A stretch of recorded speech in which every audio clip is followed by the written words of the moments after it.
АКШнын Кыргызстандагы консулу Алиса Бип айым жана котормачу Турат Макенбаев мырзабыз.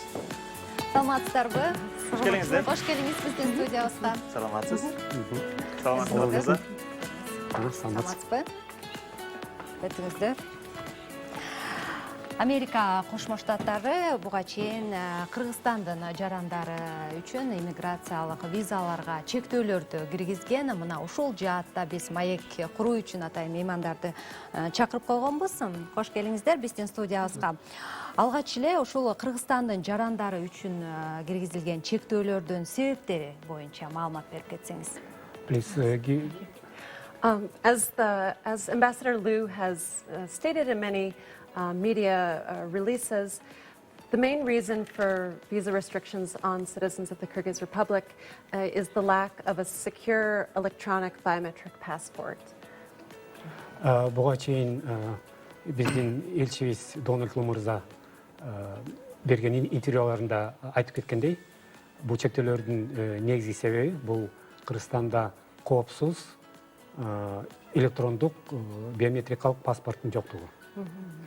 There are some other issues that we're working on, but we hope that those will be able to be resolved quickly. And we're cooperating closely with the Kyrgyz government to make progress on these issues. Мындан тышкары дагы бир канча маселелер бар.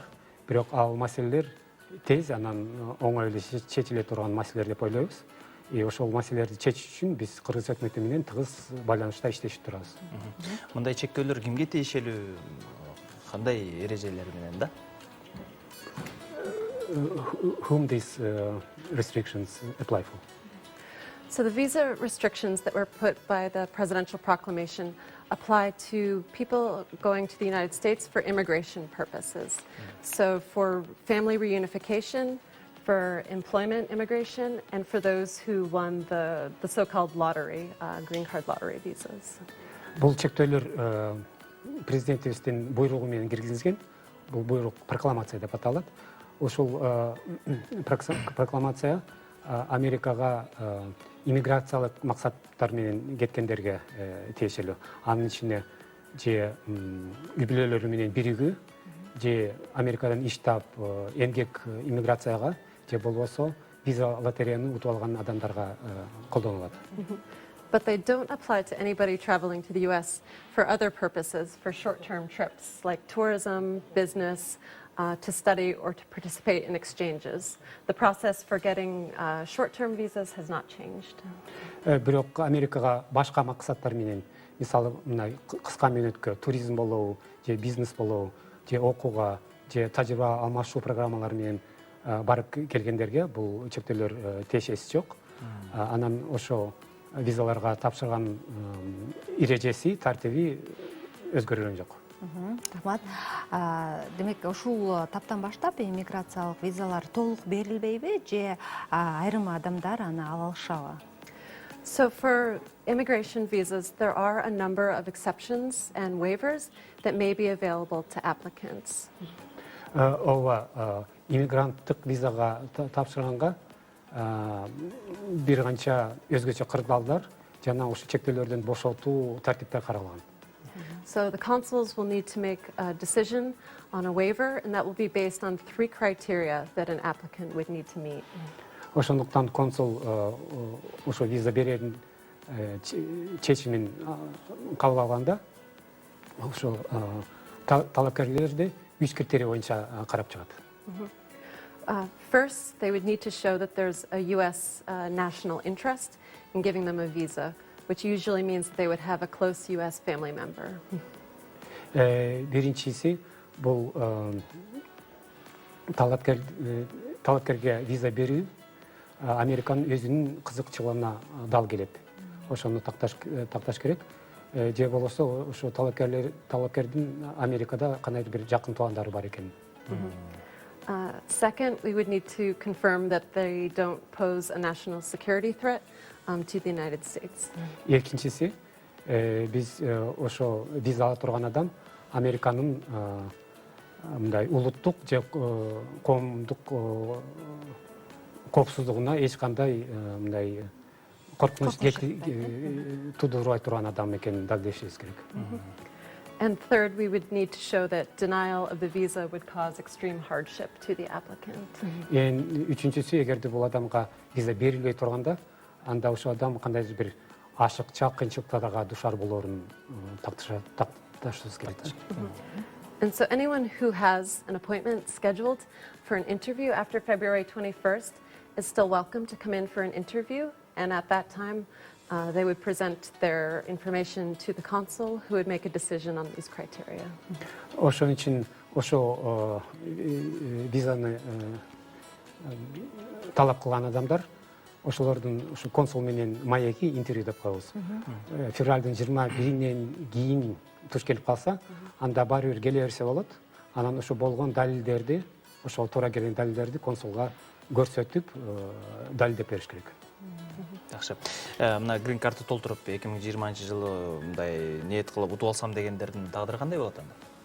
So the rules for the lottery have not changed. The Kyrgyz Republic is still included in the visa lottery, and Kyrgyz citizens can participate and have the same chance of winning as they always have. For those who applied for lottery 2021, the winners will be selected in May as usual. Виза лотереянын эрежелери өзгөрүлгөн жок. Кыргызстан дагы эле ага катыша берет. Ошон үчүн эңки жылкыга деле тапшыра берсе болот. Анан адаттагыдай эле утуучулар май айында аныкталат. Быйылкы жыл боюнча деле ошондой. How about those who have already applied and won the 2020 visas? So they are included in the visa restrictions. They're welcome to come in for their interviews, and at that time, if they're qualified, we would need to look at whether they could receive a waiver based on the criteria. Виза лотерейни утуп алган адамдар ушу чектөөлөргө туш келип калып атат. Ошон үчүн алар келе берсе болот. Анан консул жанакы критерийлерге карап туруп, балким виза берип калышы да мүмкүн. That will be up to the applicant to choose whether to come in and try their luck. Анан ушу талапкер өзү чечиш керек. Ал өзү билиш керек да, ошо визалардын чектөөлөрдөн бошотууга туура келеби, келбейби деп. Үй бүлөлөрдү бириктирүү максатында бул жакта жубай же ал жакта жолдошу деген сыяктуу кандай каралган? Yes, family reunification visas, family immigration visas are included in the visa restrictions, but many people who have a close family member, either a citizen or a lawful permanent resident in the United States, will be able to qualify for a waiver. Ооба, үй бүлөлөр менен биригүү максатында бара турандар тилекке каршы ушу чектөөлөргө туш келип калып атат.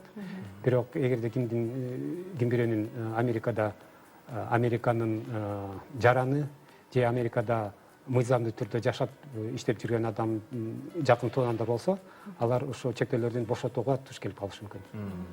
Рахмат. Буга чейин ушул кыргызстандыктарга визалар ушул кайсы себептерден улам берилбей келген? Статистика жүргүзөсүздөр да өзүңүздөр.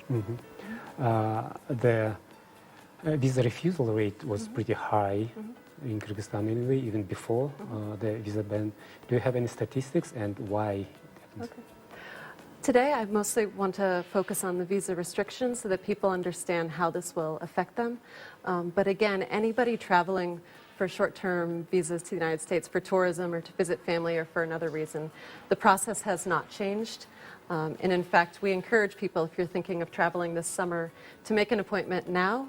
We get very busy in the summer, and now is a great time to come in and have a visa interview. Мен бүгүн ушул жаңы киргизген виза чектөөлөр жөнүндө сөз кылгым келет. Анан кайрадан эле, эгерде Америкага мындай кыска мөөнөткө башка маселелер, башка максаттар менен бара турган болсо, биз аларды визага тапшырып аракет кылганга чакырабыз. Анан ага кошумча көпкө күттүрбөй, анткени жайкы сезон аябай мындай кызуу болот да. Ага күттүрбөй тезирээк келип арызын тапшыра берсе болот. Демек жанагындай туристтик, студенттик визалар сыяктуу. Ооба, туура, tourist students visas. Ооба. Жакшы. Бул чектөөлөр канчага чейин уланышы мүмкүн? Мындай атайын бир убакыт барбы? So Washington has said that these are temporary restrictions and that they will regularly review the progress that's being made here in Kyrgyzstan with the hope of being able to remove them soon. ооба Вашингтон айткандай бул чектөөлөр убактылуу гана. Ошон үчүн Вашингтон ушу тармакта болгон кандайдыр бир өзгөрүүлөр, жетишкиндиктерди кез менен карап турат. Анан эгерде өзгөрүү боло турган болсо, чектөөлөр кайрадан каралышы мүмкүн. Алынышы мүмкүн. And we're working closely with both the Kyrgyz government and with the authorities in Washington to make sure that everybody understands what progress is being made. And we're all working very hard to make sure that these restrictions are removed as soon as possible. Ошон үчүн биз Кыргыз өкмөтү менен Америкада өзүбүздүн өкмөтү менен тыгыз иштешип турабыз, маалымат алмашып турабыз. Анан ошол тармактагы жетишкиндиктерди байкап турабыз. Жана ошол чектөөлөр мүмкүн болушунча тез арада алып таштаганга аракет кылып атабыз.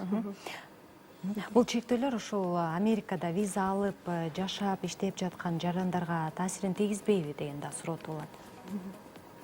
Does it affect people who already have visas or live in the States? No, so anybody who currently has a visa in their passport, or of course anyone who has a green card, anyone who's living in the United States right now, these restrictions have no effect on them. Жок, эгерде кимдин колунда мыйзамдуу, жарактуу виза бар болсо, же грин картаны утуп алган болсо, же азыр Америкада мындай мыйзамдуу түрүндө жашап турган болсо, аларга бул чектөөлөрдүн эч кандай тиешеси жок. Рахмат, биздин көрүүчүлөр таң эрте ошол Америка Кошмо Штаттарынын кыргызстандык жарандары үчүн киргизген виза боюнча чектөөлөр боюнча жакшы маалыматтарды ала алыштуу болуш керек. Биз болсо биздин көрүүчүлөргө эскерте кетебиз. Бүгүн таң эрте бизде мейманда Алиса Бип, Америка Кошмо Штаттарынын Кыргызстандагы консулу жана котормочу Турат Макимбаев болду. Сизге ийгилик каалайбыз. Рахмат. Ыраазычылык билдиребиз. Биз музыка менен эфирибизди улайлы. Урматтуу теле көрүүчүлөр,